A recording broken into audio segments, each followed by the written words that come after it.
রেখেছেন আজকের প্রোগ্রামের বরণ্য বিশেষ ওয়াজিন আন্তর্জাতিক ইসলাম বিশ্ববিদ্যালয়ের সম্মানিত বন্ধুবর অধ্যাপক ডক্টর আলী হোসেন মহোদয় আমাদের মাঝে উপস্থিত আছেন। বিশ্ব রাজনীতিবিদ প্রখ্যাত আলেমে দ্বীন হযরত মাওলানা মিজানুর রহমান মহোদয় সহ মঞ্চ উপবিষ্ট দূর দূরান্ত থেকে আগত হযরত উলামায়ে কেরাম, আমাদের এই উপজেলা ছাড়াও বিভিন্ন জায়গা থেকে এসেছেন আজকের এই বর্ণাঢ্য আয়োজনের সম্মানিত বরেণ্য উপস্থিতি, পর্দার মা এবং বোনেরা, জাতির বিবেক সাংবাদিক বন্ধুগণ, আসসালামু আলাইকুম ওয়া রাহমাতুল্লাহ। আমরা আল্লাহ রাব্বুল আলামিনের দরবারে লাখো কোটি সুজুদ চিত্তে কলমাতে শুকর আদায় করছি, যিনি আজকে আমাদেরকে প্রায় দীর্ঘ 16টি বছর পর উন্মুক্ত আবহাওয়ায় রসুলের শানে এত বিশাল সিরাত মিলাদ মাহফিল করার তৌফিক দিয়েছেন। সেজন্য কলমাতে শুকর আদায় করছি, আলহামদুলিল্লাহ। রসুলের পাক সাল্লাল্লাহু আলাইহি ওয়াসাল্লামের লাখো কোটি দরুদ পেশ করছি। মূলত যিনি পৃথিবীতে এসেছিলেন অন্ধকারাচ্ছন্ন পৃথিবীকে আলোকিত করার জন্য, পদদলিত করে একমাত্র শুধুমাত্র কেবলমাত্র আল্লাহ বিশ্বের মধ্যে কোরআনের পাখি খ্যাত হযরত আল্লামা দেলোয়ার হোসেন সাঈদীকে,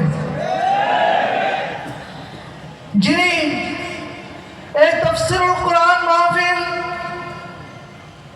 সারা দেশের মধ্যে একটি বর্ণাঢ্য আয়োজনের মাধ্যমে হাজার হাজার লক্ষ লক্ষ মানুষকে মুসলমান বানাতেন। শুধু তাই নয়, বিপদগামী সমস্ত যুব সমাজকে নামাজি বানাতেন তিনি। শুধু তাই নয়, আমরা দেখতে পেয়েছিলাম এই কোরআনের পাখি সংসদ সদস্য হওয়ার পর যেই সংসদে গিয়ে মাত্র মাথা নোয়াতে হতো, তিনি একমাত্র গিয়ে বলেছেন মাথা নোয়ার পরিবর্তে আসসালামু আলাইকুম দেওয়া হোক, তা আইনে পর্যবেসিত হয়েছিল। প্রিয় ভাইয়েরা আমার, এমন একটি কোরআনের বুলবুল কোরআনের পাখিকে মিথ্যা অপবাদ দিয়ে পয়জনের মাধ্যমে তাকে হত্যা করা হয়েছিল। আমরা আজকে এই ইন্টারিয়াম গভর্নমেন্টের কাছে অনুরোধ করব, বিভিন্ন কিছু সংস্কার করছেন, কিন্তু কোরআনের পাখিকে যে পরিকল্পিতভাবে হত্যা করা হয়েছে তার জন্য প্রয়োজন বোধে ট্রাইব্যুনাল গঠন করা হোক। যদি না হয় তাহলে ঘোষণা দেওয়া হচ্ছে ইনশাআল্লাহ, যদি ইসলামিক রাষ্ট্র কায়েম হয়, যদি দ্বীনি রাষ্ট্র কায়েম হয়, যদি ইসলামিক দল ক্ষমতা যায়, তাহলে এর ব্যবস্থা নেওয়া হবে ইনশাআল্লাহ। প্রিয় ভাইয়েরা আমার, আমরা দেখতে পেয়েছিলাম বিগত প্রায় 16টি বছর যেখানে কোনো আলেম কোরআন হাদিসের কথা বলতে পারেননি।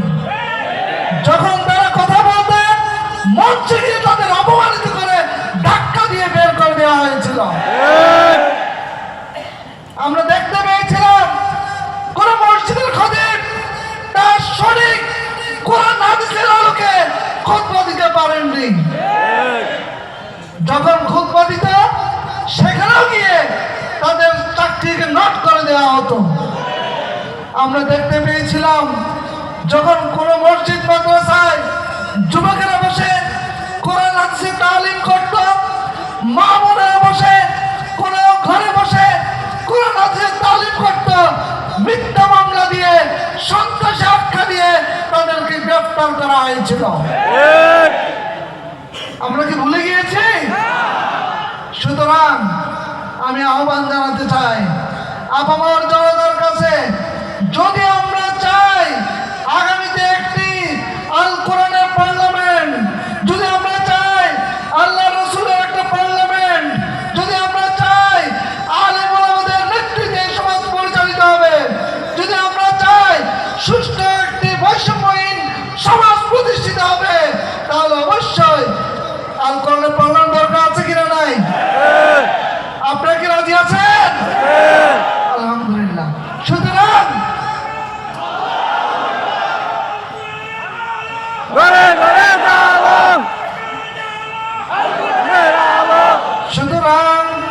আমি আপনাদের কাছে, এই অপমান জনতার কাছে, বিভিন্ন স্থানে অবস্থানত সম্মানিত ব্যবসায়ী বন্ধুদের কাছে আহ্বান জানাতে চাই, আগামীতে যেই গুরুত্বপূর্ণ ত্রয়োদশ জাতীয় সংসদ নির্বাচন, এতে ইনশাআল্লাহ আল্লাহর আইন চাই, সৎ লোকের শাসন চাই ইনশাআল্লাহ। দল মত ধর্ম বর্ণ নির্বিশেষে আমরা ইনশাআল্লাহ সীতাকুণ্ড আকবর থানা তথা চট্টগ্রাম 4 আসনকে একটি শোষণ মুক্ত, জুলুম মুক্ত, চাঁদাবাজি মুক্ত একটি এলাকা গড়ে তুলবো ইনশাআল্লাহ। সুতরাং আমরা আসুন কোনো ভেদাভেদ না করে বৈষম্যহীন হিসেবে সকলে মিলেমিশে আল্লাহ রাব্বুল আলামিন যেভাবে কোরআনে বলেছেন, ওয়াতাসিমু বিহাবলিল্লাহি জামিয়া ওয়ালা তাফাররাকু, তোমরা কোনো বৈষম্য করো না, ভেদাভেদ করো না, একত্রিতভাবে ইসলামকে ধরো, তাহলে তোমরা এই সমাজে শান্তি পাবে ইনশাআল্লাহ। আমরা তো 53টি বছর এই স্বাধীনতা সংগ্রামের পর দেশ পেয়েছিলাম। কেউ কি আল্লাহর আইন চেয়েছে ভাই? রাসূলের আইন চেয়েছে না। সবাই তো সবার আদর্শ চেয়েছিলেন। একটিবারের জন্য আমি অনুরোধ করতে চাই, শুধু একটিবারের জন্য আল্লাহর আইন প্রতিষ্ঠা করার জন্য এগিয়ে আসুন।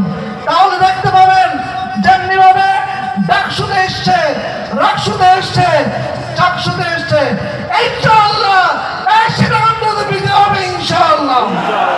সকলকে উদাত্ত আহ্বান জানিয়ে আমার কথা শেষ করছি। আসসালামু আলাইকুম ওয়া রাহমাতুল্লাহ।